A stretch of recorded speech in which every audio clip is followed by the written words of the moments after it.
Steven Spielberg is back with his newest movie, Disclosure Day, and I'm not gonna lie, it's a good film that could have easily been so much better with a few small changes, so here are my full spoiler-free thoughts on the best and worst parts of the movie. First of all, Emily Blunt easily gives one of the best performances of the entire year. She nails all the emotional scenes, just really great in everything. She plays this weather woman named Margaret, who gets pulled into this kind of alien truth and conspiracy going on that the government's trying to keep from getting out. Josh O'Connor's the other lead of the movie. He's kind of this whistleblower that wants to expose a lot of the truth going on, so again, most of the movie is pretty much just a giant chase scene of the government going after these two different individuals. And I'm not gonna lie, I really love the first hour of this movie. I think all the chase elements work really well, just the way you're slowly learning more about this world, what's happening, what are the aliens doing, what does the government know that they don't want getting out. I haven't really seen anybody talking about Eve Houston. She plays Josh O'Connor's girlfriend in the movie, Jane, and I think her character and everything with her religion and past is really interesting. But I would be lying if I said a lot of this movie didn't feel dated in a lot of different ways. I think some of that is just because, yes, Steven Spielberg, he is already 80 years old, and a lot of things he's doing in this movie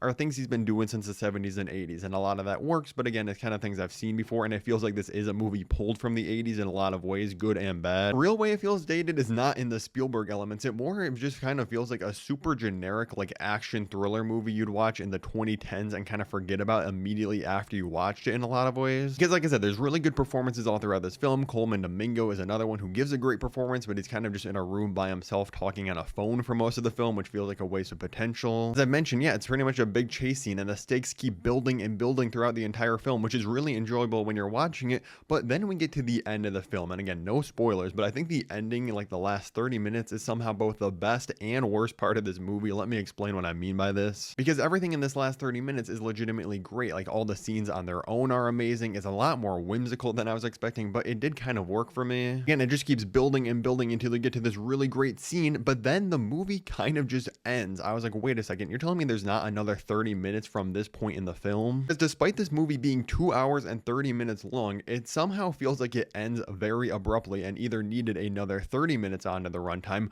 or the ending should have happened in the middle of the film. And like I said, don't take this as like a super negative. I still really enjoyed the entire film and how everything keeps building, all these interesting questions we keep asking, but it feels like right as the movie's about to get into all these interesting answers, it just ends, which could be an interesting creative choice, but in this case, I don't think it works very well. It left me feeling kind of empty by the ending when it's supposed to be super profound. If I'm being honest, I think a lot of this falls on the marketing and the trailers for the movie. It made me expect a completely different type of film with a very different tone than what I ended up getting. Like I said, this is way more whimsical than I was expecting. And Steven Spielberg himself completely lied about this film in the marketing, because he literally said that in all of the trailers, nothing from the third act and ending of this film has been revealed yet. That is just straight up not true. Half of the stuff in the trailers is from like the last 30 minutes of the film. Like, the film is literally named Disclosure Day. A character says, "This is Disclosure Day." I'm not kidding. I laughed out loud because my brain is so rotted of movie title drops. So I don't feel like it's a spoiler to say that, yeah, information gets disclosed in this movie. That literally should be the most interesting and biggest part of your movie, and I kind of feel like it just ended up falling flat, and I liked everything else in the movie a lot better. This turned into more of a rant than I wanted to, because I did enjoy a lot of this film. Really, most of it I think is really enjoyable and fun. It's just nothing super remarkable. I was never feeling that wow factor. If you're a fan of sci-fi or Spielberg movies in general, I'd still recommend going out to theaters and seeing it. I give it a 7 out of 10. Let me know your rating in the comments down below. If you want to see all my other movie reviews on the channel for recent films like Backrooms, Masters of the Universe, and more, click the playlist above my head, and thank you for watching.